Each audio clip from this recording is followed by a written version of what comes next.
ગામમાં દુઃખદ ઘટના, વૃદ્ધ મહિલાનું તલાવડીના પાણીમાં ડૂબી જતા મોત. જંબુસર તાલુકાના કાહનવા ગામમાં એક દુઃખદ ઘટના સામે આવી છે. ગામના રાવરીવગા વિસ્તારમાં રહેતા કાંતાબેન ઠાકોરભાઈ પઢિયાર નામની વૃદ્ધ મહિલા ઘરેથી પરિવારજનોની જાણ કર્યા વિના નીકળી ગયા હતા. ત્યારબાદ પરિવારજનો દ્વારા તેમની શોધખોળ હાથ ધરવામાં આવી હતી. દરમિયાન આજે કાહનવા ગામથી માસરી વગા તરફ જતા માર્ગની બાજુમાં આવેલી એક તલાવડીમાંથી કાંતાબેનનો મૃતદેહ મળી આવ્યો હતો.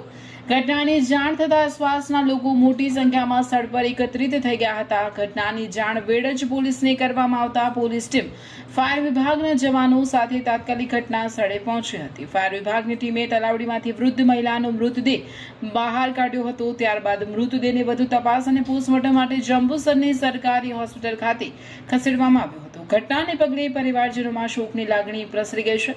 સમગ્ર મામલે વેડજ પોલીસે જરૂરી કાર્યવાહી હાથ ધરી વધુ તપાસ શરૂ કરી છે.